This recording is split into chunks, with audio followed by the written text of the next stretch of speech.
Good morning, everybody. Today is Wednesday, September 22nd. Tom, why is today special? It's the day after the 21st of September. But it's only 7 days until what? I have no idea. My birthday. Oh, Yes. very nice, very fancy. I'll write it in my calendar. Clearly, as you can see, I'm just so excited to be getting older and older. 29. It's just great. Great all around. Obviously, we are in talks to maybe move this to Mondays, just because it makes a little bit more sense to, kind of get not live reaction, but like quicker reaction to the games. I feel like we would have got a more raw and emotional Tom on Monday than we're going to get today, which is unfortunate. Yeah, but then we don't get the Monday games. That makes no sense.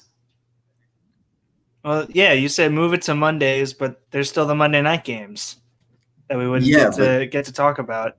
Yeah, but you're more. I was talking about your Jets, honestly, like a raw and emotional after that showing on whatever. So we're probably just gonna get right into the NFL. But before we do that, me and Tom were kind of talking beforehand, like these next 6 months. Like I want everyone to really enjoy them. Like enjoy football. Enjoy when you want to watch basketball at a time. Nobody enjoys baseball, so if you do that, then you're just weird. But these next six months are basically like the only good 6 months I'm going to have the rest of the year. I mean, it's only half a year, but it's good. It's good half of the year because the Cleveland baseball team is like anger. It used to be about anger, and now it's just I can't deal with it anymore. What were you gonna say? I was thinking about it, right? Like football goes until like kind of February-ish, right? Well, like sort of in there. See, yeah, okay, but that's what we do great because we're football guys and we talk football. We make football basically a 9-month sport.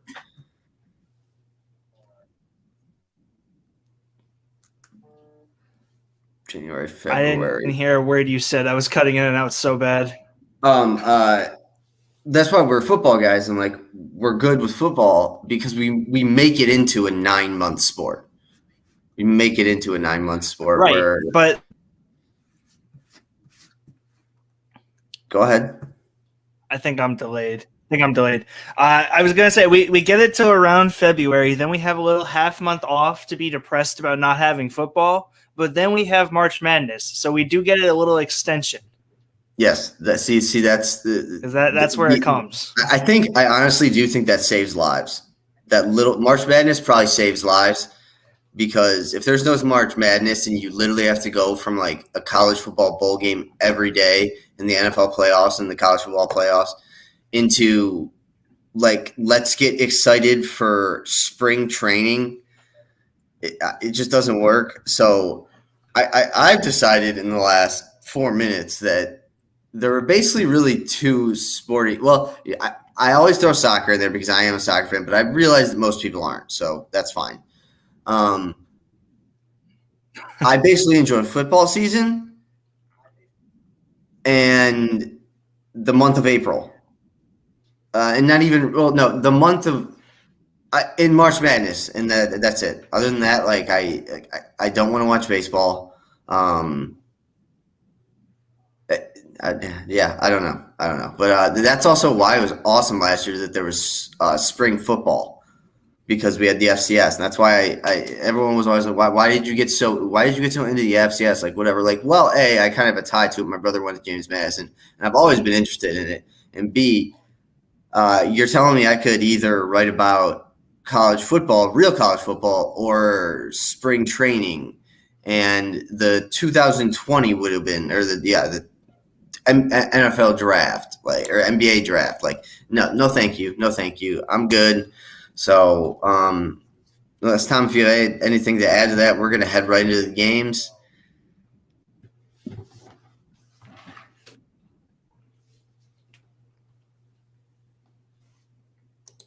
I am lagging. We're going to head right into the games. I can't hear you.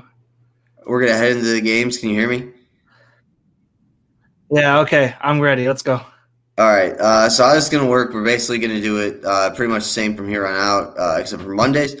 We're going to work our way back all the way through the games with our two teams being last, and then working our way back from Monday night all the way back to the Sunday at 1 o'clock game. So obviously then we start with Green Bay and Detroit on Monday night.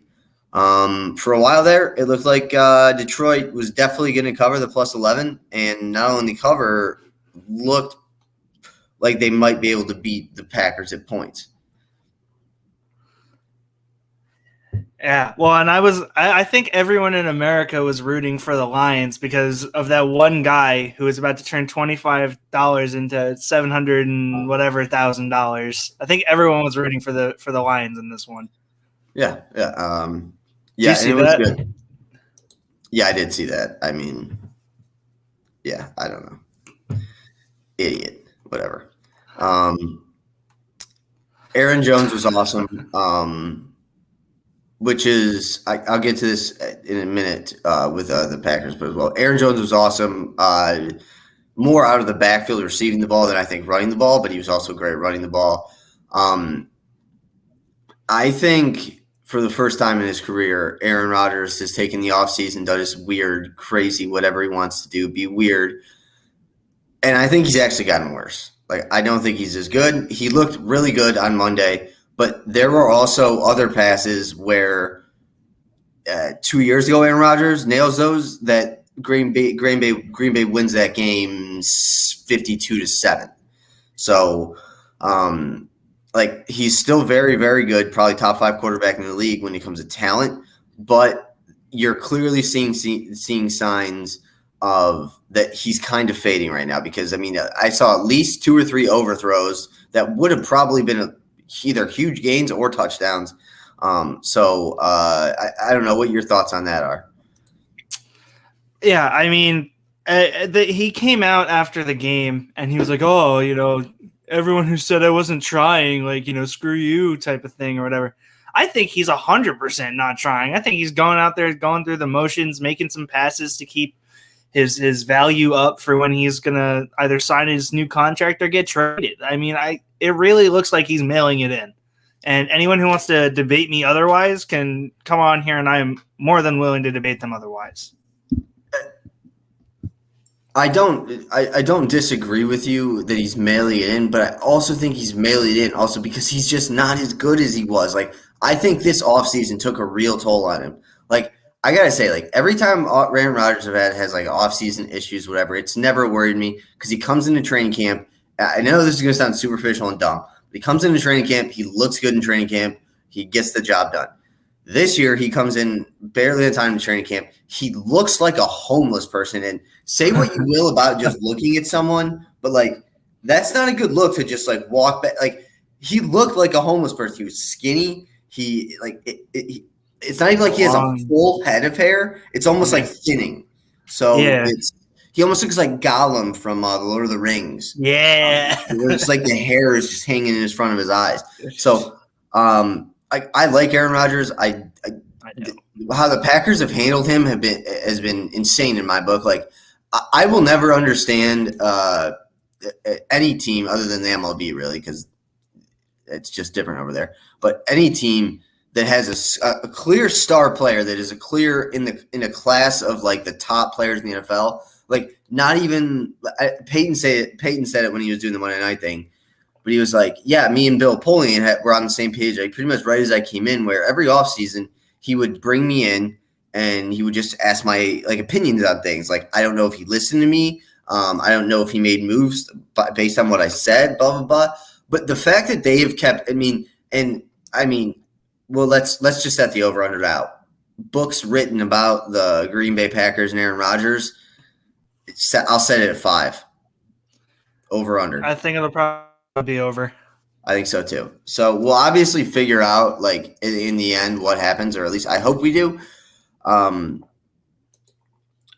But yeah, I just think that he doesn't look as good. He's like I said, he looks like Gollum. I don't know what to say. And we've seen this in sports as well. And I know it may sound crazy, but like Shailene Woodley's a weird chick. Like she is. She's hot. But she's really weird. She's like a super weird is the wrong word. It doesn't seem like they would match personality wise. Like she's like very like she does rallies and stuff for like Save the Trees and everything. And there's also I also do think there's a small factor in that where he's just like, well, either A, Shailene isn't living with me in Green Bay and because he has to travel, or B, she is living me in Green Bay, and she's miserable because I'm also miserable. And 90% of people who live in Green Bay are miserable. So, I mean, it's the same thing in Cleveland. So, yeah, I think there's a lot of questions to be asked by Aaron Rodgers so far. Yeah, I mean, I agreed 100% with what you talked about with Peyton on Monday night. Like, I don't think that they should be answering his every demand and wish and want, but like definitely going in and just talking to him and hearing him out at least. Like that just seems like the basic like thing that you would do for when you have a superstar, and the Packers just haven't done it. I mean, obviously the NBA is different, and I understand that. Yeah. But especially like because it seems like for whatever reason, which is so crazy that it might end up all coming back to this. But like them cutting Jake Kumaro and like Aaron being like so mad about it and not saying it, like that's an easy fix for me. Like that's a dude you can probably sign for under $1 million, and like he's not gonna play. You don't like if anything, he's a big dude. You can put him on special teams. He's 6'6". But it makes your superstar happy. Like the Bucks signed Giannis's brother to like $1 million contract just to make him happy in Milwaukee. So like just signing Jake Kumaro seems like it would have been an easy fix. Well, yeah, and like just not letting him go. But that's what I'm talking about. If he's like, yeah, this kid Kumaro looks really good in practice, I think that we can make something of him. That's something that. Yes, the coaches don't need to exactly like listen to what he's saying, but like it would keep him happier, and it would make sure that he has a guy out there that he likes. That's really all you could ask for. Like I don't know why they're not talking to him. I mean, now I understand it, but I'm saying like throughout his career, I don't know why they weren't talking to him. And we do have to move on because we went way too long last time. So I will move on. But when it must have been ESPN or maybe SportsCenter was like doing a story on Aaron Rodgers, and they did. I don't know who sat down with him, but they interviewed him after they won the Super Bowl with the Packers 2010, I believe. And like the dude just won a Super Bowl. He's still young. He still has like a lot of like good things. And literally the whole interview was just him like being like, I don't understand why everyone hates me. Like Brett Favre still hasn't congratulated me on a Super Bowl. Like, so he's clearly got personality issues. I mean, we've known this for a while, but yeah, it's weird. And we'll get to it with more of the games, but like the fact that I'll get to it when we get to Carolina. Okay. Detroit, I think TJ Hawkinson is going to join an elite group of tight ends, like up there with the Gronks and the Travis Kelce. Well, no, I think Travis Kelce's in his little own because he doesn't even play tight end. He plays receiver and he runs his own routes. Like the fact that all that's come out now that he literally just – there is no play. He just goes out there and has to find a spot to sit. Like, I mean, that's an amazing trust you have in a player, but like I think Hawkinson is going to be on the level of Darren Waller pretty soon. I think he could make a very good case for being a big, like in goal line packages as well, especially. I mean, he's a good blocker anyways, but being on the outside, just throwing a fade to him. He's 6'5". I mean, he's the only target they have. So we I think talked about it before the season. This was going to be his career year, and we're seeing it. Yeah, and all I have to say about that is I just feel bad because it's another wasted career in Detroit.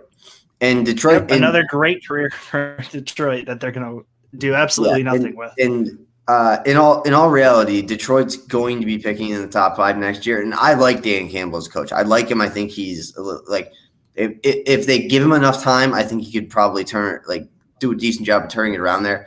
They're going to be picking in the top 5, and because of Dan Campbell and who he is, and he's a defensive guy, it doesn't matter what quarterback's there. It doesn't matter if they're picking 3rd, 4th, 5th, 6th. Like, even if they're picking 1, they're going Kayvon Thibodeau. They're taking Kayvon Thibodeau or Justin Flo. They're taking a defensive player because Dan Campbell's going to be like, oh, no, we're okay with Jared Goff, which he's not terrible. But if you're picking, like, this is almost a rule I think you should have going forward. Like, if you're picking the top 5, like, unless there's someone like a Chase Young, and there usually is, there's one guy like that. Like, Kyle Pitts, potentially. We don't know about that. He's disappointed me. We'll get into him. Me too. But yeah, so I just think you should draft a top 5 quarterback. I mean, Miami could be a legitimate, maybe an AFC contender, like a serious contender, if they would have. I mean, it's hard to say if they would have drafted one this year. I don't know, but like just picking in the top 5, it's just smart to get one of these guys on your board. And I think we're going to come to a day in the NFL draft where the first 10 picks are straight up quarterbacks. So yeah, well, and like the NFL used to be, you draft a guy early, let him sit for a couple of years to get caught up with the game, and then start him. That's what we saw with Aaron Rodgers. But then Cam Newton came onto the scene, and Andrew Luck came onto the scene, and now it's get your rookies and start them right away. I almost am expecting the NFL to shift back to that point where they're catching guys up, like Trey Lance. If Trey Lance becomes the next great superstar quarterback, then I think that there are a lot of more teams that are going to be looking at the model that the Niners have done and are, with the benching him and letting him grow and progress a little bit. And then it'll kind of shift back towards that because the NFL is always changing like that. Yeah, I see where you're coming from there. And I kind of have the same we're thinking the same things about San Francisco, but I have it in there. We'll get to that when we get there. Next up on our list, the Sunday night game. Probably the most shocking final score I saw all week. The Ravens won. I give the Ravens credit for this, but this is also I blame Pat Mahomes for this. I mean, if the Ravens basically were playing they were double covering and playing like a safety over top on Tyreek Hill. So they were basically just like, you have to find someone else to beat you. And I like that strategy when it comes to Kelsey, because Kelsey's going to catch these 3 and 4 and 5 yard dinks. And if you got 3 guys, like if you can like get like swarm and tackle Travis Kelsey, you can get them like they're not as lethal as you think they are offensively. So I have to give credit to that because Tyreek Hill was an absolute non-factor. I also like to point out that the Chiefs, like when the Chiefs won the Super Bowl, Kareem Hunt led the NFL in rushing. Yep. Like it just seems like they've gotten so far away from even thinking about running the ball. And it may be because like Clyde Edwards-Helaire started looking really good last year, and I think he's gotten progressively worse. So they need to find they need to have a running game. Like at some point, no matter how good Patrick Mahomes is, and he's always going to be able to make incredible plays. He's just always going to be able to do that. Josh Allen's going to be the same way, but like eventually, defensive coordinators and head coaches are going to find a way to break down if your team is just Patrick Mahomes. So, more Ravens. I responded to a tweet last night. Lamar Jackson doesn't play quarterback.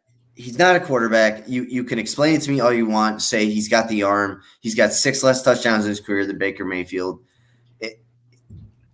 Lamar Jackson is a rich man's version of Taysom Hill in the fact that he is a lot more explosive and a lot faster, but he just doesn't have the NFL arm. I might even say Taysom Hill might have a better arm. And this is, in my opinion, this is how it always starts out for Baltimore. They get a couple big wins early on, and they start the first 10 games of the year. They're like 7-3 or something, and you're like, wow, Ravens are back again. And then people once again, and we saw it was with RG3 in Washington. As the season wears on, teams figure out how to stop an offense that with basically 3 running backs and a quarterback that can't throw the ball downfield. And if he does, I mean, we'll get to it with Big Ben, but it's almost the same outcome as it is with Big Ben. So, great win for them. I mean, the Chiefs' defense is atrocious. I think the Chiefs are in trouble if we're being honest. Like, the Browns don't absolutely shoot themselves in the eye, and the Chiefs are 0-2 right now. So, not an easy starting schedule, but still, they're still 0-2. What do you got in Chiefs, Rick? I kind of forgot that they lost the first game. I'm not going to lie. The Ravens? No, you said the Chiefs are 0-2. No, I said if had the Browns not shot themselves in the face, they should be 0-2. The Chiefs should be 0-2 right now. Yeah, no, you're right. I'm in my own little world. Yeah, no. I feel like we both do that when the other person's talking. We kind of just think about other things. But I'm getting like Twitter updates and everything, and like I'm trying to manage whether or not they're like worthy to bring on the show, and most of them are not. So I get kind of wrapped in. I'm all about Twitter. But yeah, no, the Chiefs just are an enigma because the defense is just atrocious for no reason. Like, they have talent and they have the ability to play good defense, and they just don't. And Clyde Edwards-Helaire win that ball late in the game. I mean, my goodness, how do you let that happen? Obviously, I want to say this. I blame Clyde Edwards-Helaire because you're running back, and you're basically your biggest job since you were 7 years old has been to just hold on to the football. I will say though, it's also a little bit harder for you to get into the rhythm of the game when up until that point you've had 4 carries.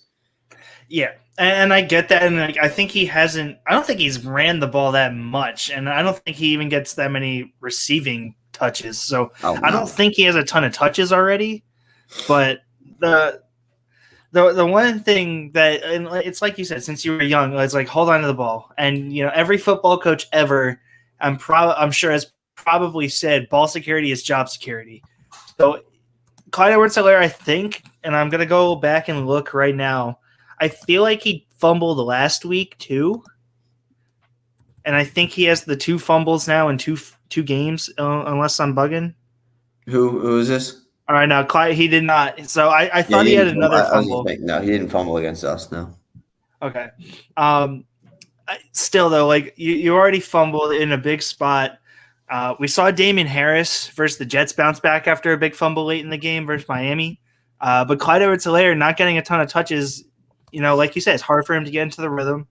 And I really don't think he's that good. I've been saying it since they drafted him. I've always hated that pick and having him come off the board as the first running back.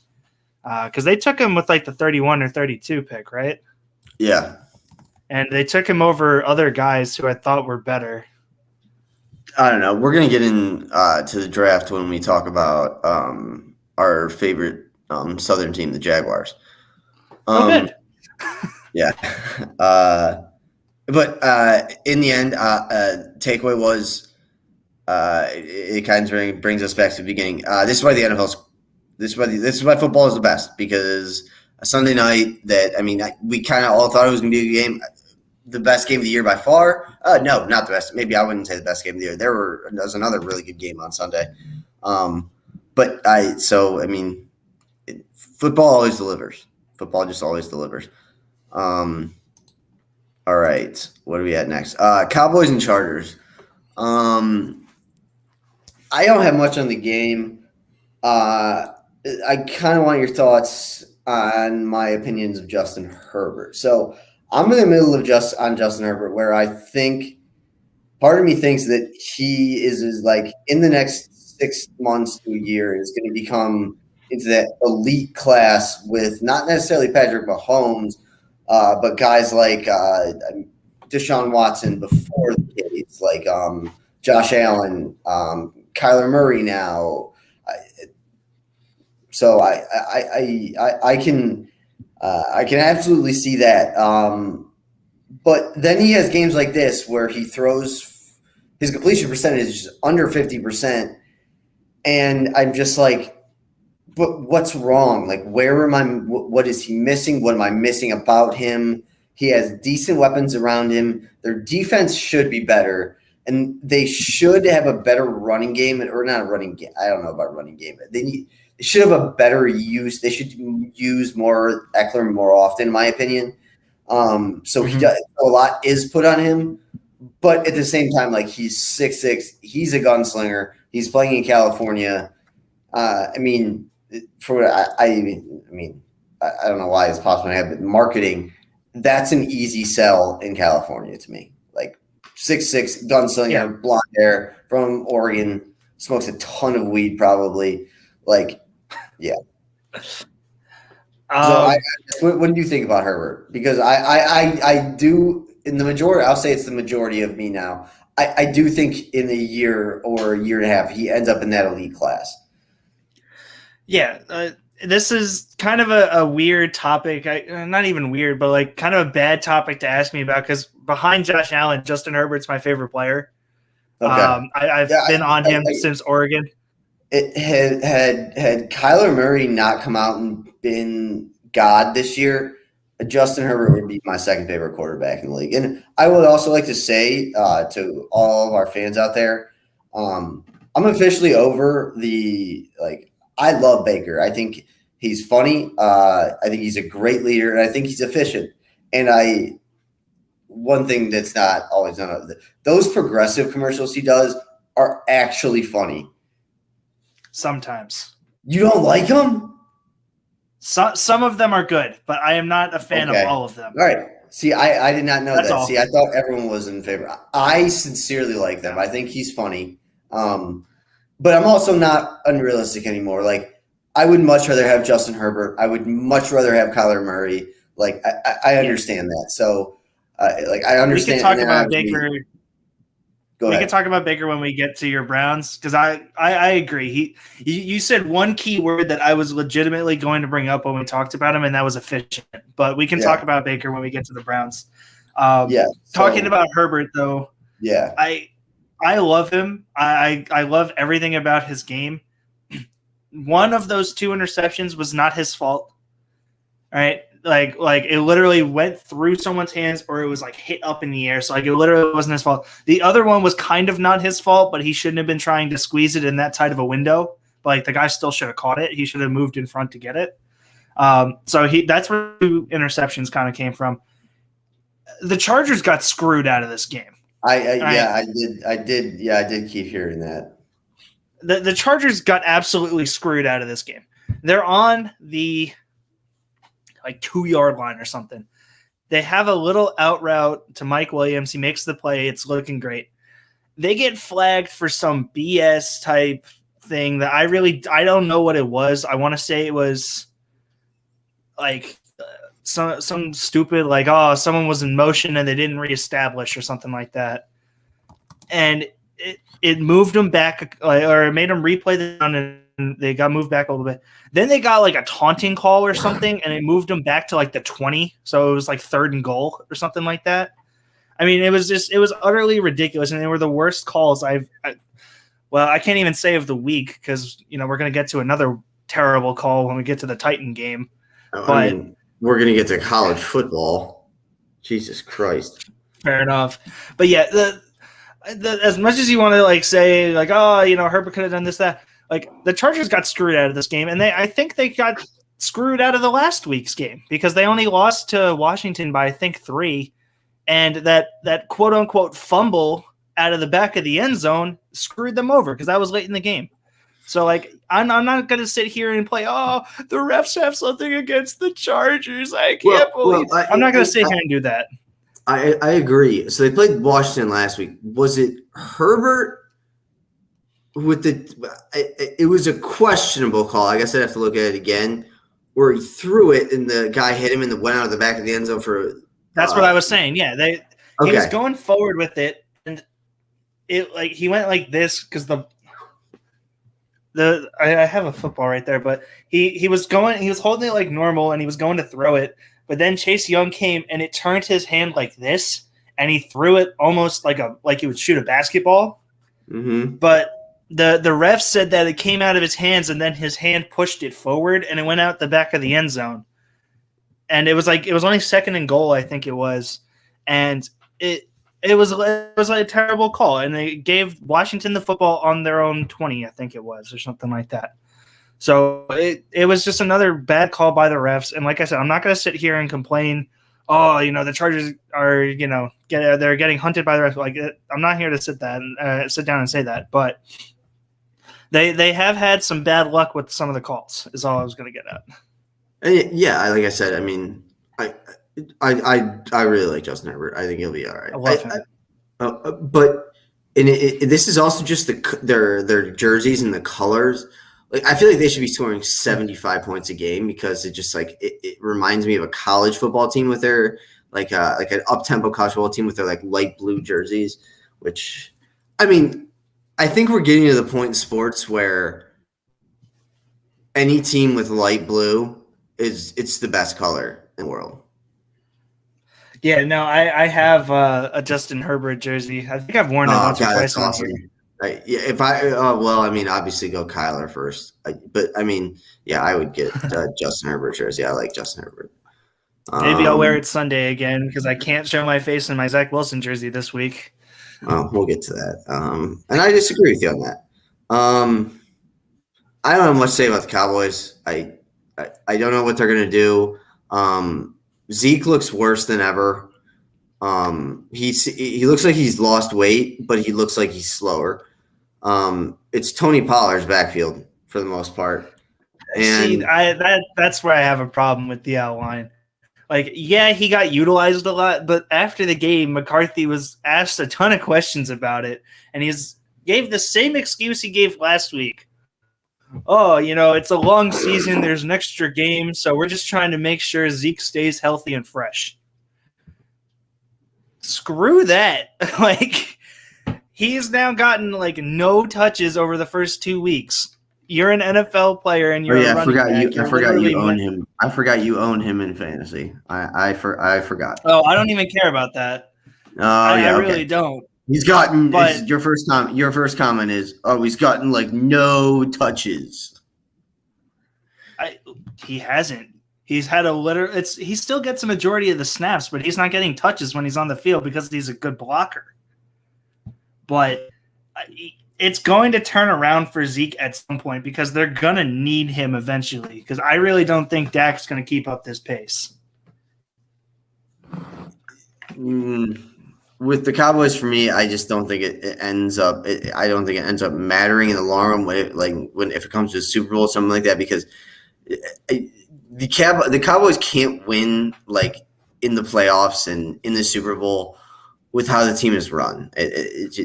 Through Jerry Jones, I get that worked in the 70s and the 80s with Al Davis and the 90s with Al Davis, but it just doesn't work anymore. I want Zeke to be back and good. I do. Of the last 30 years, 20 years, I guess, Zeke has been my favorite running back. Straight from college to the NFL. I like him. The Cowboys have to regret. That might be the biggest contract given out that's been a horrible mistake like that in the past 10 years. And mistake is the wrong word because A, he got in trouble with the law the one time. B, he's had injury issues, but that's why you don't throw tons of money at running backs. And B, last year Dak was hurt. So I agree. I think Zeke still has a lot left in the tank. but he needs to. I think he needs to find somewhere else to go. I do. I think that the shadow of that huge contract that he got that then forced them to probably overpay for Dak Prescott. Like it just seems like he's got to get out of there. And yeah, I just don't. I don't know what team will trade him because I was talking about this with my dad. You're going out there and not using him and showing the world and showing the league that you don't trust him. You don't believe that he's good enough to handle a full workload. You're just devaluing Zeke. If anything, you should be trading Tony Pollard for as much as you can get, sell him very high, and then let Zeke go back to being Zeke. Yeah, I mean, especially if you're going to have that much tied up into a player, like, at least utilize him. I mean, because it's not like Zeke's not a good football player. He is. I thought this was interesting. Right. This game just came into my mind last night. If you had someone to either go play a game like tomorrow, had to be a running back, Saquon or Ezekiel Elliott, because I think it's pretty simple for me. I mean, I would say Zeke, but I think Saquon's better when he's fully healthy, which he's clearly not. All right, we're going to skip to the Giants game, then I promise we'll go back to staying on schedule. I straight up don't think Saquon Barkley's good.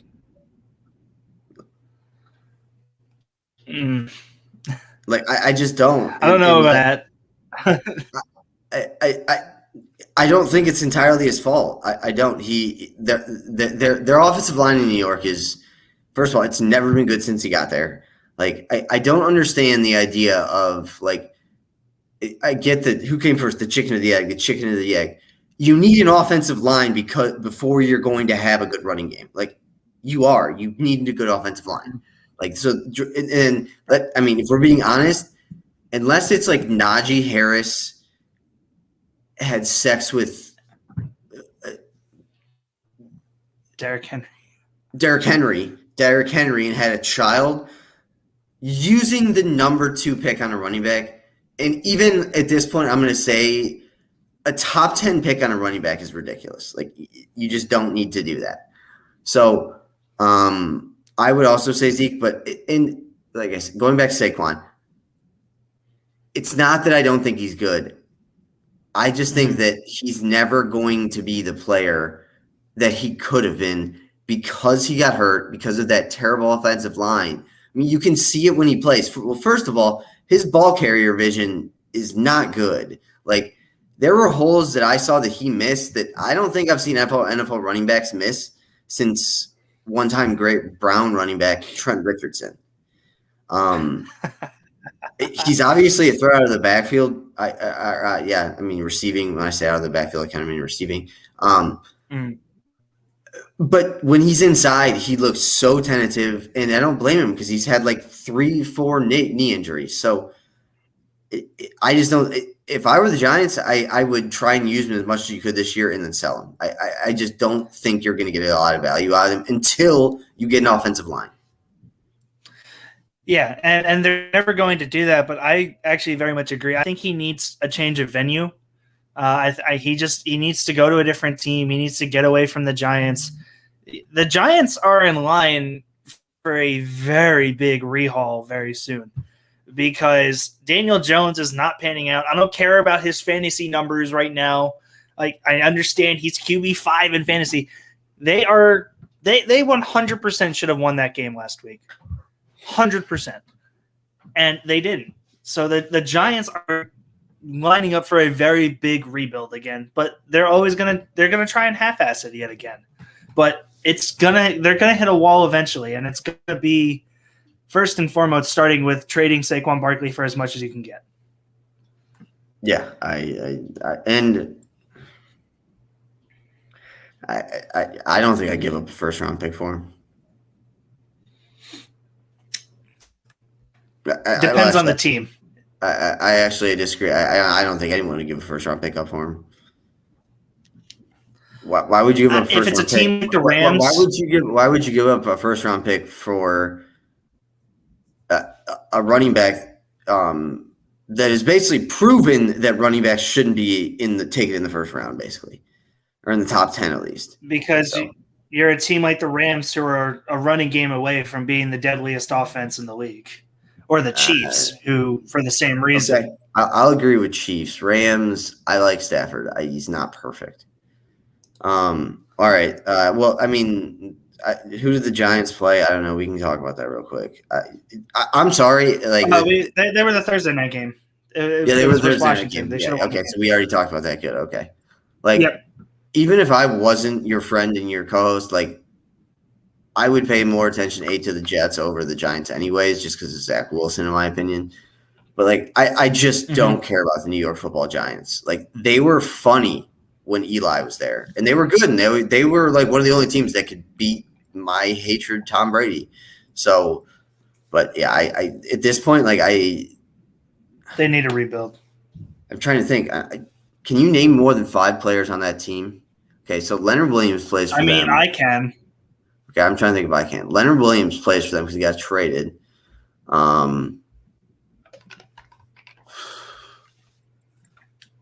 Wideouts. Logan Ryan, Galladay. Giants. Isn't Gallman their running back or no? Okay. I don't know. Since Daniel Jones, Saquon, Darius Slayton, Sterling Shepard, Evan Ingram. Oh wow, Kyle I don't know why I didn't think of that. Well, my head was wandering. You're all good. Anyway, we can move on because we're going way over again. I know. All right, I'm only gonna basically the rest of the games are basically you. I'll let you have most of them, except for obviously the Browns and then the Cardinals, and then the Panthers. I have something to say as well. Sure. So let's get to the. We talked about Cowboys. Bucks Falcons. Not a lot to say. It is a nightmare on repeat, and it's not as bad anymore because I don't hate Tom Brady as much. But it's just a nightmare. Like, I think I probably would have killed myself like 5 years ago if you told me that in 2021 Gronk would look like he's 24 again and Brady would look like he's 31 and lead all fantasy players in points by scoring 1 billion touchdowns a game. I don't know much to say about fantasy other than I don't understand. Like, I don't know how we missed out on Tom Brady. Like, look at the weapons around him. All he has to do is throw the ball in the air, and the bettors, there's a good chance they win, they catch. Yeah, well, I don't know if you saw this, but like you talked about Kelsey not having definitive routes. That I forget where they asked it. I think it was Cameron Brate asked Gronk, do you go and watch film? Gronk was like, no. Tom just tells me who's covering, and I go covering me, and I go get open. Yeah. And I'm like, that's amazing. I love it. Like, I've never hated Gronk, even when he was on the Patriots, but now that is not on the Patriots, I could say I definitively love Gronk as a person. He is so funny, bro. Did you watch the Monday night with Eli and Peyton with Gronk? 100%. Yeah, that was hilarious. I gotta say, I'm a little bit critical of Gronk. For what? It seemed like Peyton and Eli kind of just wanted to hang out with the boys and just joke around. And then Gronk kept going into about well, I like blocking because blocking, then I the first 3 touchdowns I caught this year, I chipped somebody and then I caught a touchdown. I don't need that from you, Gronk. I don't. I want to hear about 69 titties. That's what I need from you, Gronk. Go back to 24-year-old Gronk. If Gronk's mindset goes back to full 24-year-old Gronk, I will put whatever amount of money I have at that moment. I will put it all on the Bucs to win the Super Bowl. 100%. I think you wanted to say something about Kyle Pitts. Oh, Kyle Pitts, man. I mean, he's so disappointing so far. He took a step forward. He did better in week 2, but you need to use him in the red, man. That's literally half the reason I think the Falcons drafted him, and they didn't even target him once in the end zone. Cordero Patterson scored 2 touchdowns. put that in perspective. 30-year-old Cordell Patterson, who doesn't have a definitive position, scored 2 touchdowns when Kyle Pitts couldn't get open.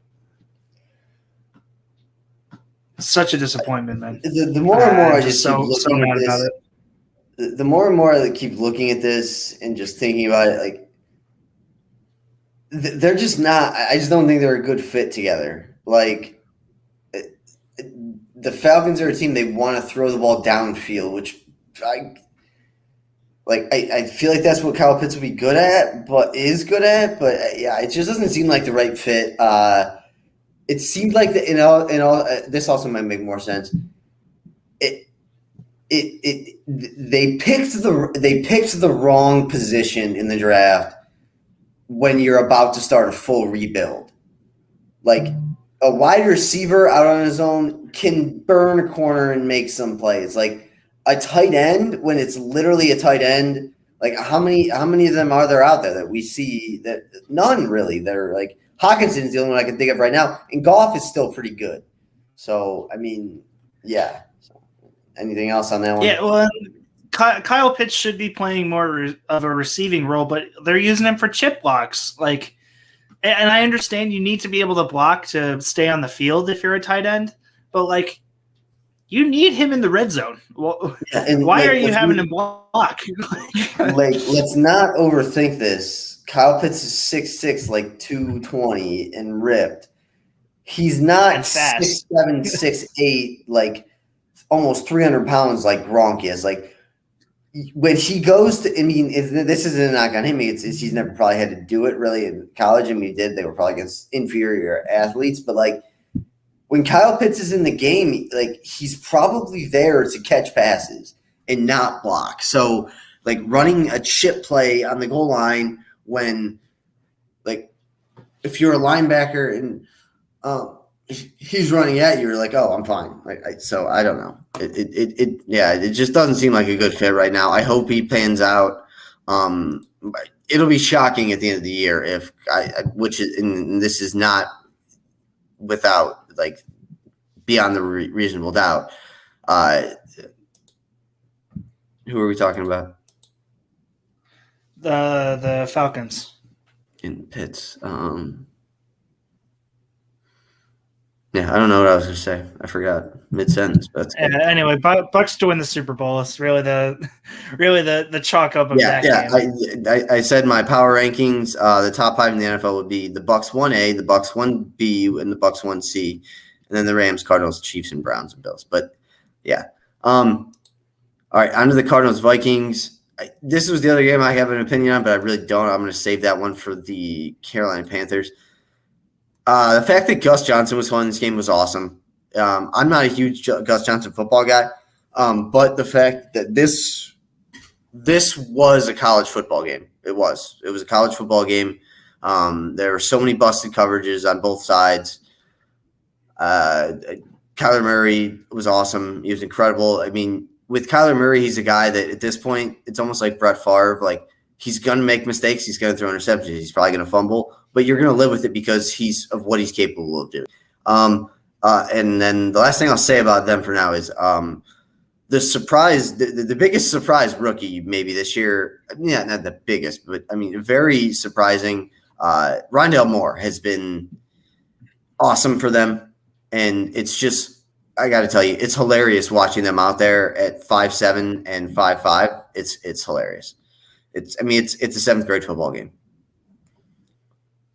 Yeah, I mean, he had a really solid week 1, I'm seeing, with 4 catches for 68. And then obviously this week he had 7 catches for 114 and a touchdown. I mean, who would have thought, other than us, of course, because we are huge Rondelle Moore fans here, who would have thought that he would have had this big of an impact this early?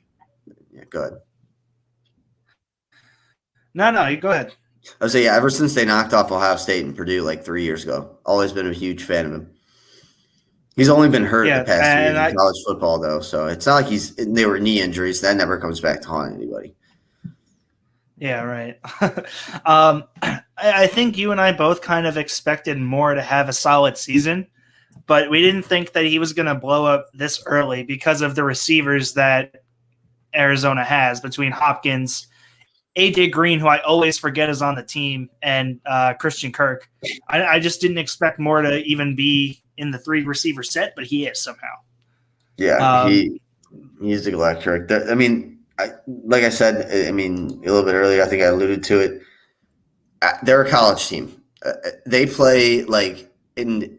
I never thought I would ever say this, but Kyler Murray is the first quarterback I can remember really with like the mobile dual threat kind of thing. That like on an NFL field, it looks like he's just playing Oklahoma versus Texas Tech. It really does. Like it looks like he's playing back in the Big 12 and dominating it. So great game, unbelievable finish.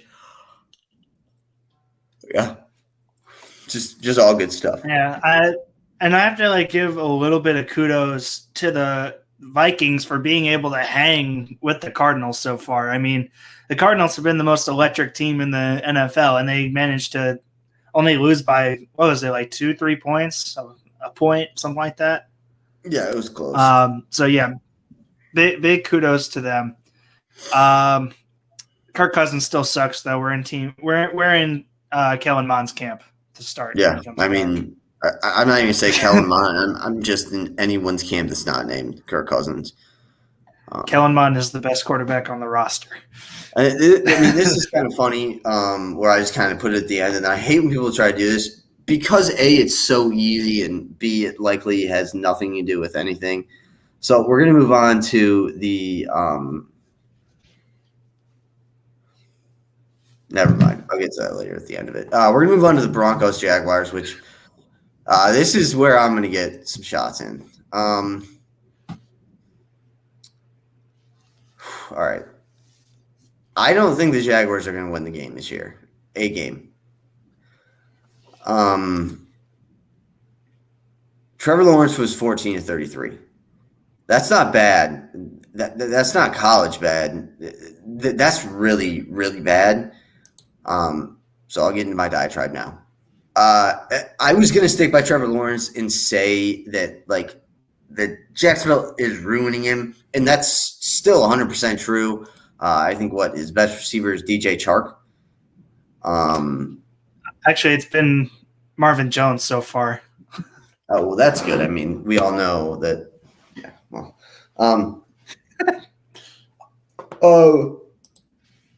But okay. I mean, so like I said, say all you will about our friend to the northeast of me's 4-interception game, but at least he looked the part of an NFL quarterback. Like, he looked the part. He has the moxie. He has the athletic ability. He clearly has the arm. I mean, he completed 4 incredible passes on Sunday.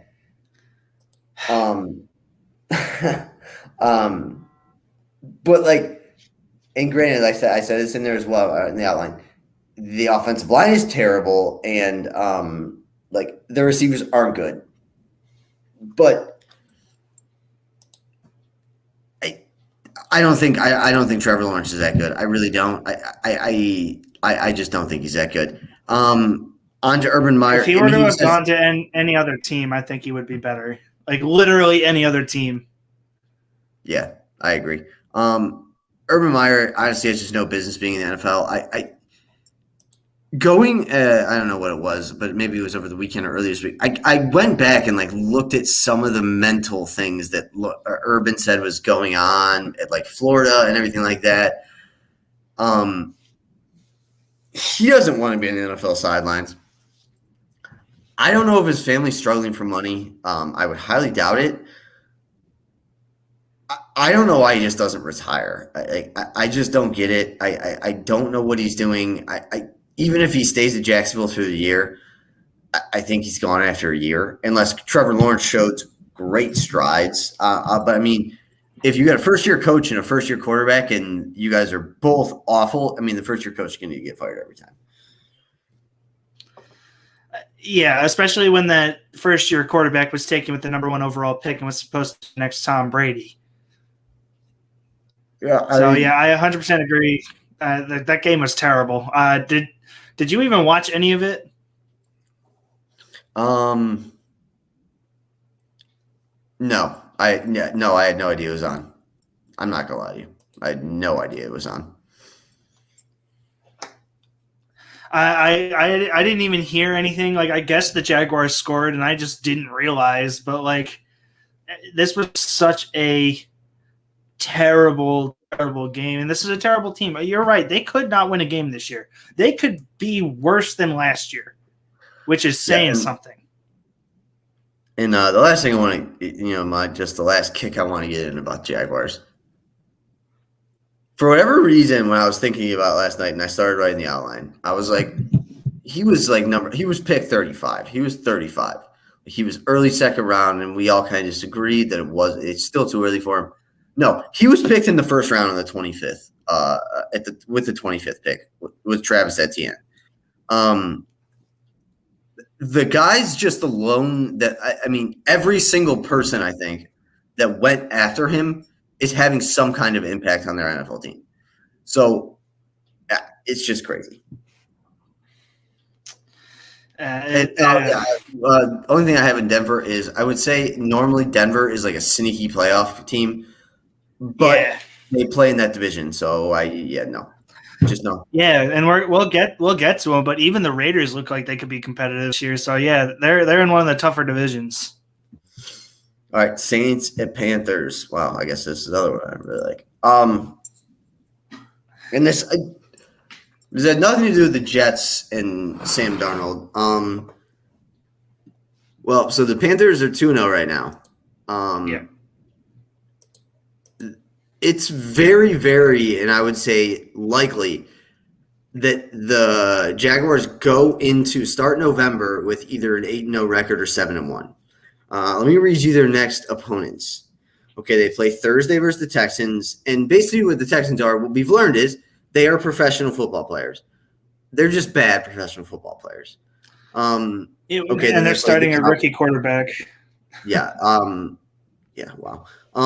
The Cowboys, you know what? We'll mark that one down as a loss. Whatever. They beat the Eagles. The Vikings is a toss-up. They definitely beat the Giants. They definitely beat the Falcons. It is not out of the realm of possibility that the Panthers go start November with an 8-0 record. Right. And, you brought up Sam Darnold. I agree. Sam Darnold was never the problem with the Jets, and I'll say that. It's always been the coaching, and it was always the offensive line. I still really like Sam Darnold, and he's proving that he's a capable quarterback. I mean, yeah, he's not putting up these enormous stat lines that we see from some guys, but he's putting up serviceable and efficient lines where he's completing more passes than he's not, and everything about his game changed when he got Christian McCaffrey. Okay, yeah, that's exactly what I wanted to talk about. Like, I do give Sam Darnold credit, and I think you do too. I mean, yeah, we do. He right now I'm calling him a game manager, and that's not a knock on him at all. That's actually a compliment. It basically means that right now he is capable of making those electric and exciting plays, but he also knows that on this team, like if he just is smart and doesn't turn the ball over, they're going to have a really good chance to win. Right. He's taking what the game plan is giving him. Yeah. Christian McCaffrey is he's just awesome. Awesome safety blanket to have behind you. It's crazy. Anything else on this one? What the hell happened to the Saints? I mean, 1 week that's what I wanted to bring up. So, and like this is what I was kind of talking about. Well, we do it in college football as well, but yeah, like what happened to the Saints? And then like does that mean the Lions are actually pretty damn good, and that the Packers are like the best team, or like it's just so hard to gauge this early on. Yeah, I mean, I think I'm still a believer that Jameis can turn it around, but I agree. This showing was not great, and I kind of chalk it up to I think the Saints are riding a high, And they're like, oh, we just kicked the crap out of the Packers. The Panthers should be easy, but they didn't expect the Panthers to be that good. So I kind of look at this kind of like I look at a lot of college teams that lose a game like this. I think this was just a look-pass game for them. I think that they could still turn it around, but you're right. I think the Saints are the biggest question mark in the NFL right now, at least out of the good teams. Trap is the one word you want to use. Trap, yeah, that's fine too. But no, I 100% agree. Yeah, I 100% agree. I 100% agree. But like I said, and by the way, if the Panthers do finish like 9-8 or 10-7 and 11-6 maybe, Joe Brady, the offensive coordinator, is going to be probably the quickest coach hire ever. Like the next day, he will. I think he's been interviewed a bunch.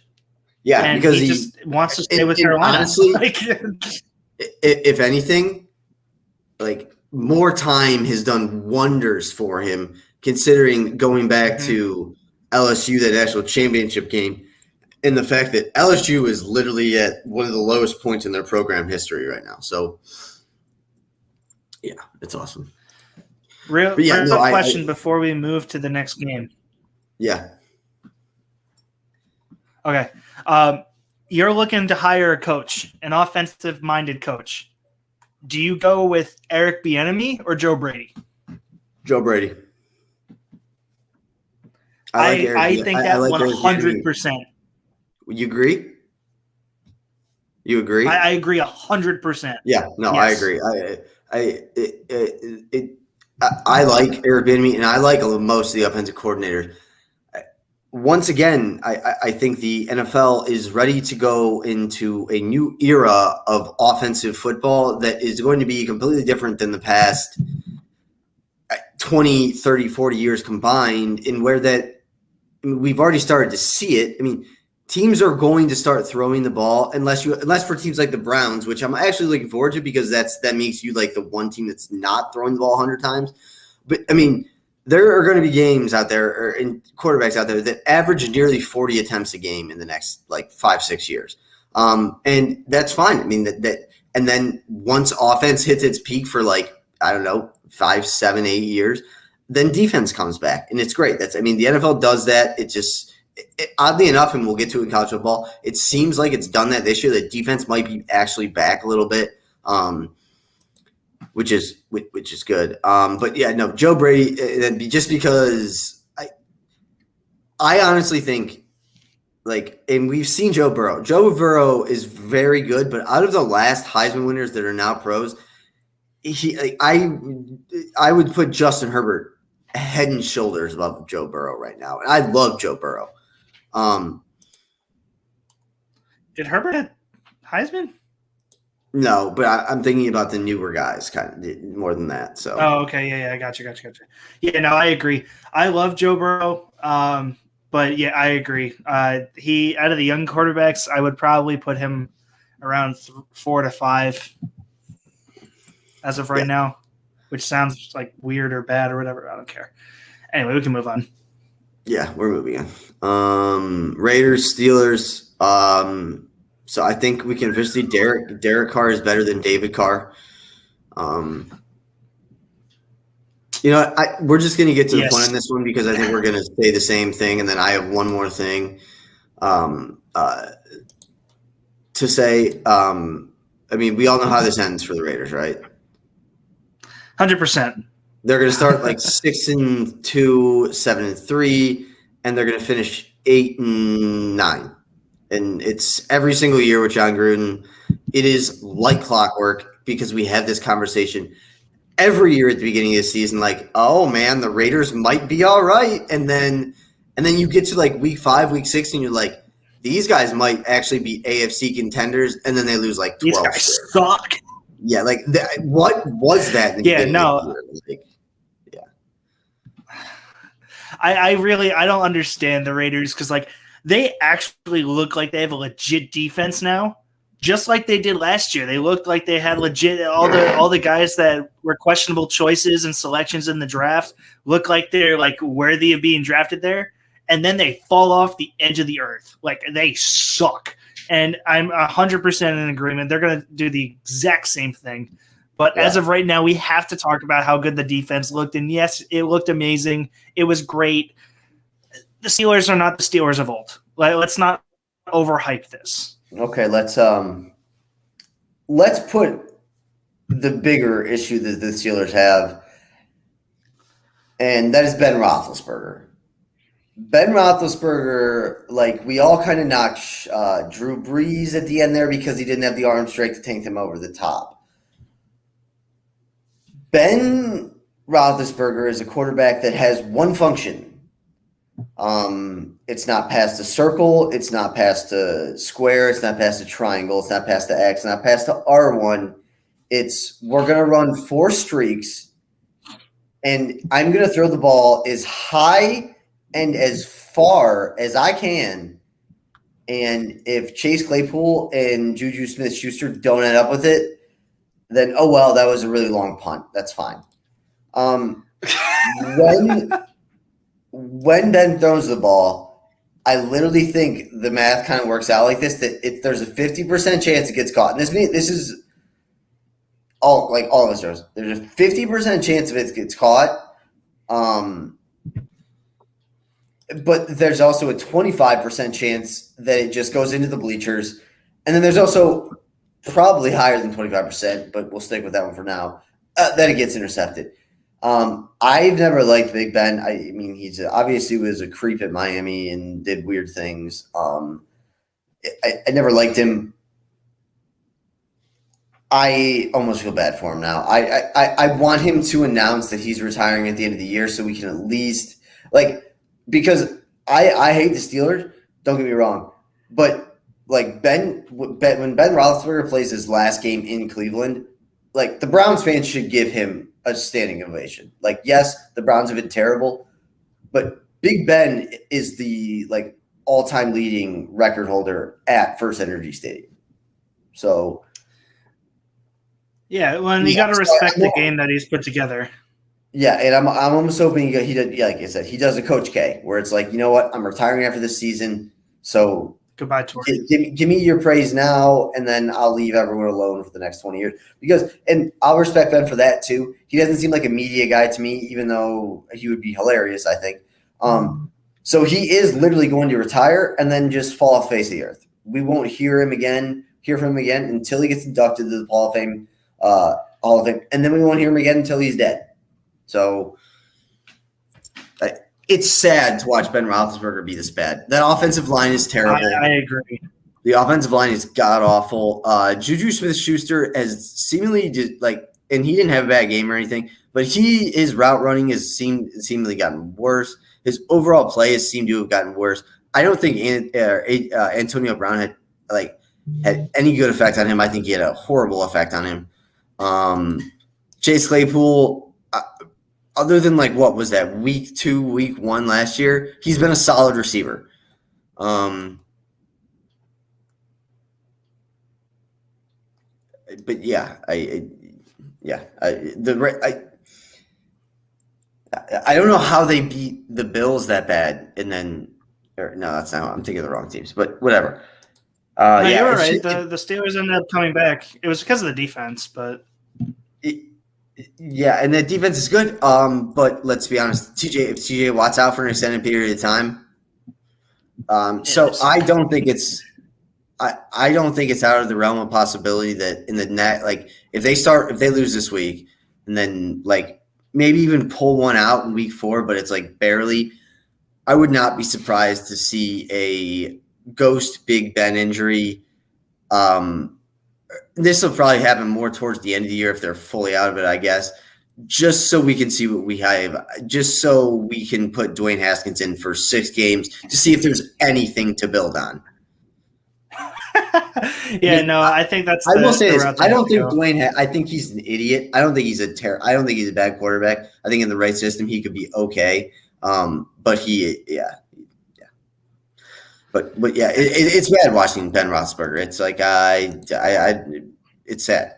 He's old. He can't move. And that offensive line. I mean, yeah. So, anything else on that one? No, we can move on. I think everything that needed to be said was said. 49ers, Eagles. This one, just anything for me really We talked about it and we called it. What?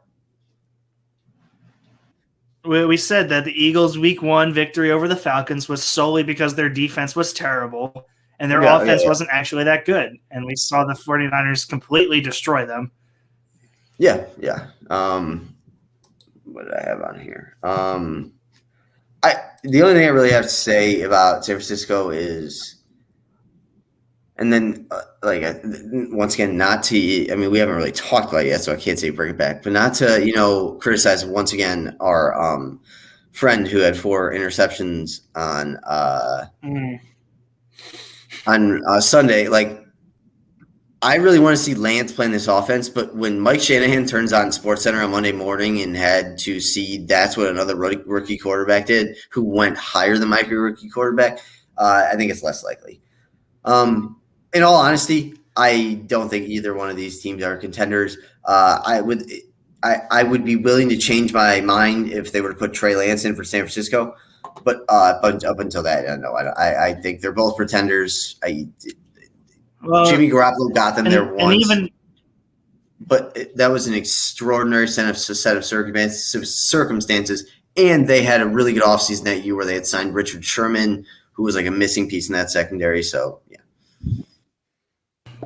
Well, and even with that, like, how often do we see rookie quarterbacks take their teams to the Super Bowl? I don't think it's in the cards for the 49ers. Yeah. Bills, Dolphins, another game I was horribly wrong on. Since we're talking about the Dolphins, we just got the information Tua has some fractured ribs, so we won't be playing this week. It doesn't matter. It really doesn't. I feel like he hurts his ribs every year. I just feel like he always has a rib injury.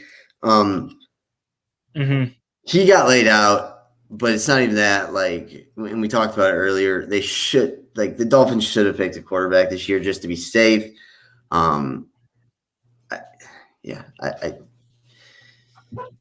Tua is terrible. I mean, we all kind of knew this. Like, it was so weird. Like, his first 2 seasons at Alabama, he's like, I'm the touted as the number 1 pick. I'm going to be the number 1 pick. And then his last year at Alabama, we were all kind of like, oh, yeah, well, that kind of makes sense. So, I don't know. Anything? Not really. I mean, that was just impressive how many times the Dolphins could turn the ball over. I was a little surprised at how many times they got the ball back on a turnover. I really do think the Bills have the right pieces in place. They just need to get the flow going. I think we can kind of see a end of season resurgence of the Bills and an end of season push, I guess, by the Bills, kind of like we saw Tampa Bay last year kind of come back at the end of the year. But they really need to fix everything because they still do not look like a good football team. And it's good to see Josh Allen's improvement, but he needs to get back to his MVP form or his MVP caliber form. The last thing I had in the outline is I'm not sold on the mega deal for Josh Allen yet. I do think he'll eventually live up to it, but as a guy who they just signed that much money, it's rough to look to come out of these 2 games like that. Rams, Colts. Carson Wentz got a shovel pass intercepted. I don't even know how you do that. I honestly don't. I started about 2 weeks in, almost from the season, and I was kind of on your bandwagon that he's back with his new or his same offensive coordinator, blah blah blah, whatever. No, Carson Wentz just isn't good. Fun fact about Matt Stafford and Cooper Kupp, they eat breakfast together every single morning. So it makes a little more sense. They got a lot of chemistry there. Also helps that I have Cooper Kupp in one of my fantasy teams. And, on that same team as well is Matt Stafford as well. That's beautiful. I love that for you. Tom, we talk more of it on Sunday. I can't stop winning in the Pirate League. I have too many players now. I'm gonna. My lineup at the end of the year is going to be Patrick Mahomes, Alvin Kamara, Christian McCaffrey, and then every number 1 rated player at every position. And that is why I do not participate in those type of leagues, because one team gets hot early in the season and they're unbeatable. Well, I'm going to somehow manage to fail this, and I will end up missing the playoffs. But I'm going to keep talking trash until that happens. So yes, I'm really love it. Okay with that. Yeah. My quick comments on the game. I was surprised how well the Colts played against the Rams defense, and specifically how the Colts defense played against the offense for the Rams. I mean, they finished with a couple of takeaways and everything. So I'm very surprised about the Colts in that game. It was a good loss, even though I guess there are never really good losses. But if there were any, this would be one of them. I am very afraid for the Colts having to start Jacob Eason next week. I don't know if they are, because Wentz is still up in the air, but if they have to play Jacob Eason, they're screwed. Because who are they playing? I think it's someone good. Ugh. Do you know? I want to say I think it's Tennessee. So maybe that would be their saving grace. Jacob Eason's like 6'6" and a twig. I hate Jacob Eason. All right, that's awesome. Bears Bengals. All I have written down for this is what is up and what is down. Once again, I don't know if I mentioned with Tampa or who was I mentioning it earlier with. I don't know, but this is week 1 for me. Next week will be week 1 for me between all three or between everybody. So I mean, the Bears smoked the Vikings last weekend, who then basically should have beaten the Cardinals, and the Titans just beat the Seahawks. And I guess so. I don't know. It's weird. I don't know what any of it means. Yeah, I mean, Joe Burrow in the last quarter looked atrocious. 3 picks on 3 throws. He hadn't thrown an interception in 199 throwing attempts, which was the longest streak in the league. So I thought that was kind of ironic that he went the longest without throwing an interception, then threw 3 on 3 throws. The Bengals, the only thing that you ever really need to say with the Bengals is they have no offensive line. And that's really all you have to say. That's why the Bears won this game. I think the Bengals had no right losing this game other than their offensive line. Their defense actually looked pretty good, even though they let up some points towards the end there. Their defense was fantastic. Roquan Smith it was great. I'm saying the Bengal defense. Oh, I thought you meant the Bears. My bad. Yeah, I'm talking Bengals real quick there, and then going to the Bears. Yes, their defense was amazing. Roquan Smith is, I think, my favorite player to play with defensively in Madden because he's so fast. Yeah, at least for me, because I use their middle linebackers, so he's my favorite. Devin White's better. That's fair. And then the last thing about this game for me, last thing from the Bears for me is I think everyone that's from Chicago or hails from Chicago or roots for Chicago is hoping Andy Dalton is incapable to play this week. Yep. Really, I think great teammate, nice guy. Hope he gets killed by a bus. Just he cannot be at the stadium this week. Because any chance that Matt Nagy, like if Justin Fields, like it's 3rd and 8 and he only throws for 7 yards, Matt Nagy will be like, he doesn't have the type of winning mentality. Doesn't have it. So yeah, just incredible stuff. Seahawks Titans. I don't have much on this. This is another where I haven't watched either one yet. So it's kind of more of a week 1 thing for me as well with them. The Seahawks choked. That's really all you need to know. I don't know how. I think they got a bad call maybe towards the end, especially that taunting call where the guy stood up and went like this and stared at the guy. But the fact that we call taunting on 15 on a grown NFL players, and let's be real, in college they're all above 18 as well, so they're adults. So the fact that it's part of the game, man. Taunting. No, it's not. Yeah, Taunting is part of the game. That's what I said. It's part of the game. And I understand wanting to limit the amount of tauntiness. That's why we have unsportsmanlike conduct or whatever the thing is that they call or whatever. But it's the NFL. They're getting paid millions of dollars to play a game. It's already a joke. It's going back to the no fun league, and it's making it honestly terrible to watch football because the refs are just atrocious anyway. But the Seahawks absolutely choked this game. Derrick Henry turned on the Jets from last year. Finally, we got to see the Derrick Henry of last year. I think he had 3. Yeah.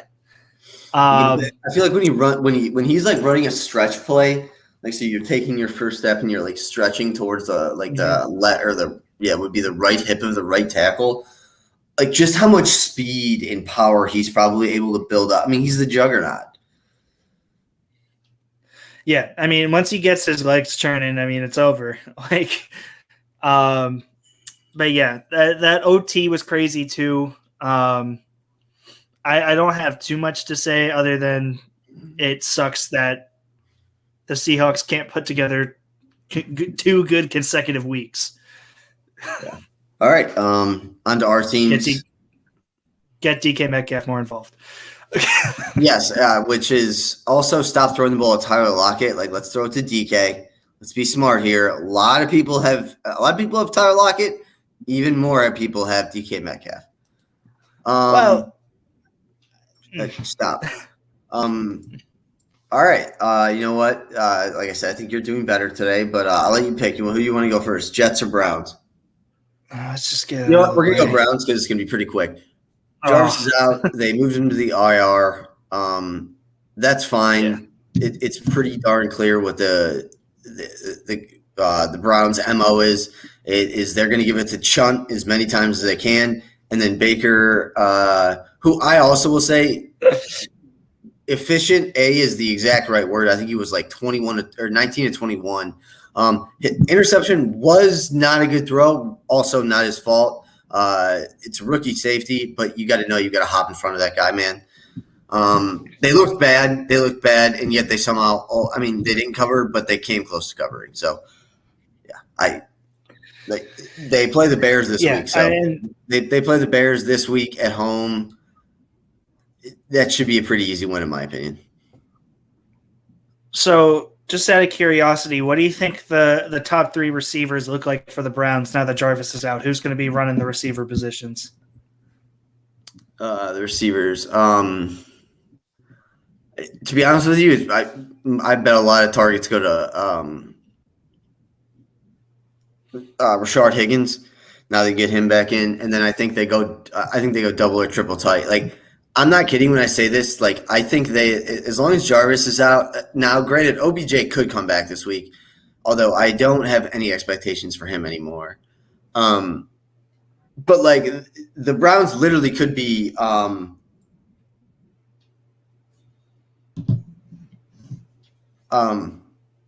sorry, I got a text. What was I saying? The Browns, Rashard Higgins is going to be Rashard Higgins targets. I honestly think they're Michigan State when they made it to the college football playoff. When I don't know if you remember, they played the Big Ten championship game where they had they were down to Iowa with 12 minutes to go in the fourth quarter, and drove a 15 play, a 20 play, 98-yard drive in 15 minutes. That's going to be the Browns. And the Michigan State ran the ball every time. That's going to be the Browns. And honestly, if the offensive line stays healthy, I think it's good for the Browns. That's fine. I think Baker knows exactly what his job is. I think he knows he needs to complete passes, lead the team, and not make mistakes. And like I said, the interception wasn't great, though. Also wasn't his complete fault.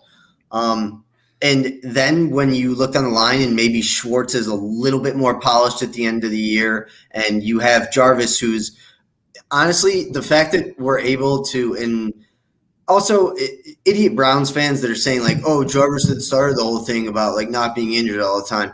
Jarvis has played through some of the most painful things. So I don't want to hear slander about Jarvis Landry.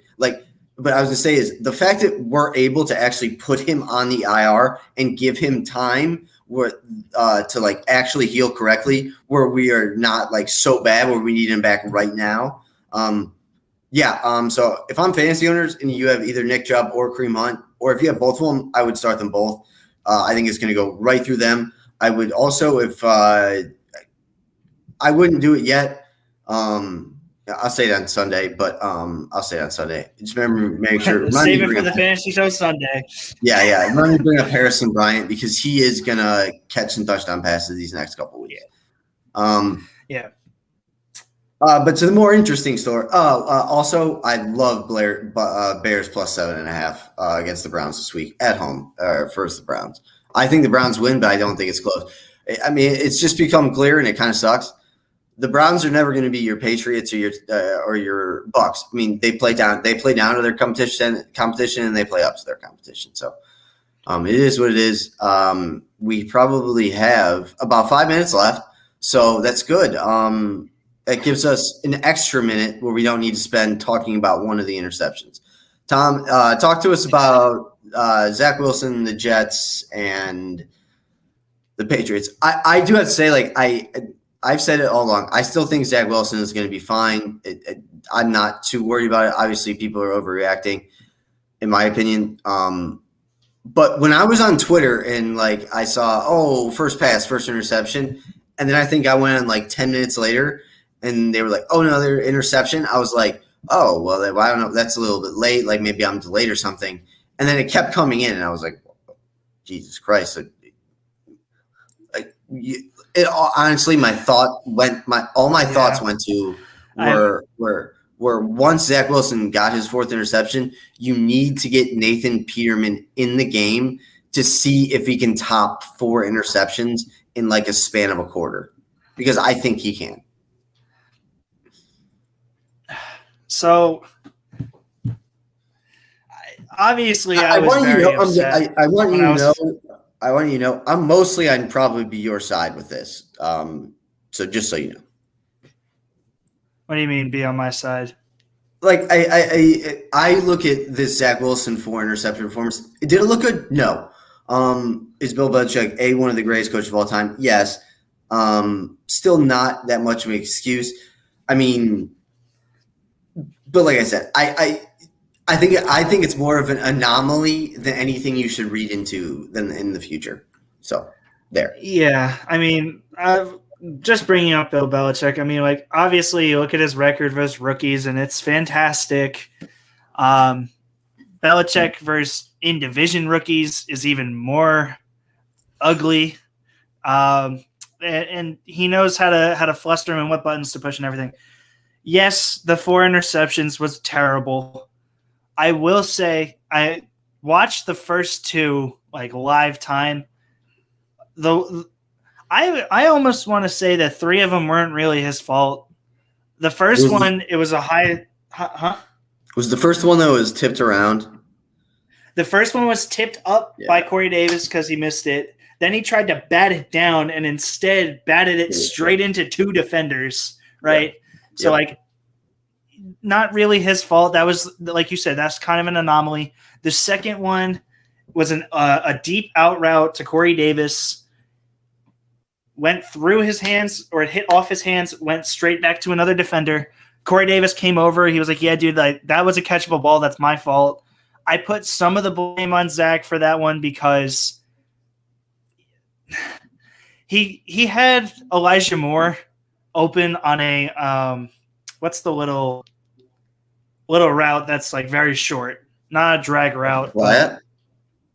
Yeah, he had him wide open on the flat. He wasn't going to get the first down, but he was going to make it 3rd and manageable or 4th and short or whatever it would have been. And he would have just got a completion and gotten some yards to get it into the rhythm. So, like, yes, he should not have been that aggressive, but Corey Davis should have caught that ball. The third one was 100% Zach Wilson's fault. I think he started to doubt himself a little bit and to doubt his arm because he kind of like took the ball and like lofted it into the flat to Elijah Moore, and it was almost a duck, but it wasn't. But he should have just fired it like he had been instead of trying to like loft it and make it an easier ball to catch. that one was 100% his fault, but that's something that you can grow from. And then the fourth one, I sort of blacked out, so I don't really know the exact play that had happened. One thing about me, and everyone who knows me knows, and you'll probably know this too, I never fully turn off the Jet game because like I watch it off my laptop and I put an HDMI into it and I have my TV, right? So I always watch the Jet game on the big TV, and my little screen has Red Zone just to like switch during commercials or whatever. I not only did I flip the two, so I was watching Red Zone on the big TV, I completely turned off the Jet game. Like I never turn it off completely, and I turned it off in the like middle of the third quarter. It was the most disgusting game. One positive that I found for the Jets was the fact that the defense looked great. I mean, at halftime, after three picks, you gave away 3 turnovers, and you're only down 10. That says a whole lot about how good the defense was. But obviously, the final score did not reflect that as much. If I had to find one game or one word or phrase to describe the game for Zach Wilson, it would be growing pains. Like I think that there's a lot of stuff that he's going to need to work on, and he has a lot of stuff to go over in film, which is something that they talked about during the game. He's always in film room and always looking at how to improve his game. He's going to need to turn it around, but I agree. I don't really want to give up on it just yet because I do think he has special athletic abilities to turn it around, but he's got to hit the books and turn things around real quick before he gets run out of New York. And like I said, like I've liked Mo Salah. I do, but I can't remember which interception it was. But I mean, I think it was his second or third or fourth. I don't know. I don't think it was his first. And even if it was his first, like, yes, we know Zach Wilson has a cannon. We do. He's probably the strongest arm in this draft class. Now, do I think he has as good an arm as like we've seen recently with like Baker? Like Baker's got a hose. I mean, Josh Allen has an absolute cannon. Herbert has a cannon. So no, I don't think he has that kind of arm strength. But why are you well, maybe this? I mean, it's a play call, but I don't know why he would be like just honing on this receiver. Why are you running a 10-yard out to the wide side of the field? Like, why are we throwing that pass? Like, no offense, like Zach Wilson, like he is capable of completing that pass, but why risk that? Like, why? I just don't understand. Mm-hmm. And then I always had this question. This is more of just a general question when these guys like start having games like this. Like after the second or third interception, like I feel like you have to talk to the guy and be like, okay, dude, like he's got to be absolutely wide open, or A, you take the sack, B, you scramble, or C, you just drop it off to somebody. Like yeah, or throw it away. Yeah, exactly. Like and then the whole narrative, like had he thrown those 2 or even 3 picks, and then later in the game, like he's looking around, he's scrambling, he makes whatever, like he has a great play. And then he throws away. Everyone's like, "Oh, that sucks." But then Mo Salah comes in and is like, after the game, is like, "No, but that he learned. Like he got that. Like you just like as much effort as you put into it, you just got to throw it away. There's no point in risking anything." But like because I mean, and obviously you're behind and you can't look like you're tanking unless you're the Texans. Who let me get to David Coley in a sec. I forgot about that. But yeah, no, I think Zach Wilson's going to be fine. I don't know if he's going to be a great quarterback. Like I think it's pretty early to. Well, actually, for the first time in a while, it's pretty hard to tell with this current crop. So it'll be interesting. But like I said, I would almost expect Zach will. Well, I am interested to see how he bounces back this week, because if he bounces back well, and like even if you throws another interception, but he throws 2 touchdown passes, 200 yards, and an interception, and he looks like it didn't phase him. then I think that would be a really, really good sign for Jets fans because, I mean, let's be honest, like Zach Wilson, even down the line, if he is really, really good, there are parts of his game that are Josh Allen's where he's going to just risk things because he thinks he's that, like, and that's what you want sometimes in your star player. Like, you want moxie. So, yeah, confidence. You're just going to have to live. And I said, I think I put the same thing in the outline with Kyler Murray is like Kyler Murray threw 2 interceptions on Sunday. But you live with it because of all the amazing plays he makes other ways. And I do think Zach Wilson has – I think Justin Fields is probably a better athlete, but like he is a very good athlete in the pocket and things like that. So it would have been just better if they were able to come in and like – because obviously after the game I think the players and the coaches talk about it, and they say the things we're saying, like, hey, man, like if you would have just thrown this last pass away, like I could have come in and said you learned from that. Like now I can't say that, so they're going to be on you all week. But we do know now that like, hey, you do throw that away, right? Like, right? So, yeah. Well, and it's going to be a tough matchup because they're playing the Broncos this week. I actually it's going to be tough. I think the line started at 10.5 yesterday. Yeah, it's at 10.5. That's pretty high for me. If that goes up, I probably take it. But if it doesn't, I won't. But yeah, no. Yeah, keep going. I'm just gonna say, like the Broncos defense is good. They lost Bradley Chubb because he's having some sort of surgery, which I think is a huge win for them. But obviously, there's a lot of good guys still around on that defense. I mean, the fact it's going to be tough, but sorry, I didn't mean to cut you off, but I just want to get this in real quick. Like we were talking about Brady and Gronk. I mean, Von Miller looks like he's 23 again. It's insane. It's insane. Well, and I think that's part of the reason these rookies are not doing well because they're getting put in bad situations because all the guys who should be out of the league by now or on their way out are looking like prime. Like really good. Yeah. I mean, like was it Jason or Devin McCourty for the Patriots? I always forget which one's on which team now. One of them, whichever McCourtney is on the Patriots, he had 2 interceptions of the 4. And like he just No. J.C. Jackson had 2 of the interceptions. Oh. Yeah, no, it wasn't McCourty. I don't even know. I blacked out, bro. I don't know. Yeah. No, that's the other thing I was going to say. The last time I turned off, like I got fed up, and it was last year during the Browns game. I turned off their game at Cincinnati after Baker threw the interception. Odell tore his ACL. I think they were losing, whatever. Ended up being the greatest game they played in all year.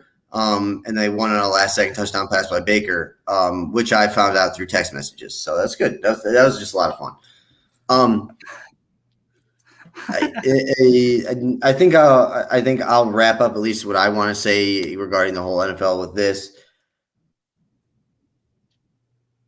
There's going to come a point in time in the next couple years where I do think teams are going to start to try tanking. I do. And I don't honestly like. I have a problem with it because if you're trying to lose, that means you're putting like players' health, like that's a serious issue. So that's why I don't think it'll ever be like in the way that like the NBA does it or anything like that. But what David Culley did for the Texans, I don't know how to explain it other than, yes, you were trying to lose. Did you? So you didn't see this at all, or did you? Okay. No, I haven't. All right. So I think it's like 3rd and 13. They're at like their own like 45. Or maybe even 50, or maybe even earlier than that, or like closer than that. Not much closer. So it's like 3rd and 13. They get it was either Clowney or Garrett or one of the idiot offensive linemen that always jumped off sides. They cut him off sides. The play ended up going for like 12.5 yards, so it would have been 4th and inches. So basically you either, which is, I mean, if you think about it, a tough decision. Do you go 4th and inches from, I don't know, say the Browns' 45-yard line on 4th down and decline the penalty, or do you redo the play and take 3rd and 8 and redo it again, even though you had a great play? Oh, I did I'm see probably this. more – what? 3rd and 10, yeah. Yeah. 3rd and 10. I'm more inclined to say I'm going to go back and take the 3rd and redo the 3rd and 8. However, David Culley found a way out. He accepted the penalty, so it was 4th and inches. But then he just punted. Yeah. I saw that. Like, you could have justified. You could have justified taking the penalty and going for it on 4th and 2. But or you could have justified taking 3rd and 10 instead of and losing the big play. But instead of doing either of those things, he did the only thing he could think of in order to get the ball out of his offense. The game because he knew that David offense. I mean, yeah, it was incredible. I like, and so for the first time in forever, we'll talk about this off air, but that's fine. We've already gone too long. Once again, we'll try and cut down next week. We will review a little bit of last week's college football. There wasn't actually got a lot of games to go over. What? I said there's a lot of games to go over each week. I mean, if we're getting through 4 pages worth of games and notes in an hour and a half, I think that's pretty good. I think everyone is more interested in the NFL, so I'd much rather focus on that. So I'm fine with that. If anything, on Pick'em on Friday, we'll just I'll do a brief summary about what happened. Because unless anything big really happens, it doesn't really matter. Obviously, you had the Florida-Alabama game, mm-hmm. So I guess 3 points you can take away from the College Football weekend. Alabama is indeed mortal. The 8, I'm going to end with this one. This is it. I'm going to be just leave happy. Clemson's in serious trouble.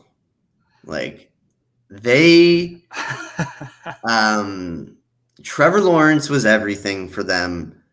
Guys are transferring out of there at an alarming rate. They named earlier this week. They named freshman Will Shipley their running back. So the other guy who was preseason second team ACC, he's in the transfer portal. All their DBs are gone or in jail. DJ Uiagalelei looked very good against Notre Dame last year. Has not looked good in the game thus far this year at all. Would not surprise me if he enters the transfer portal as well.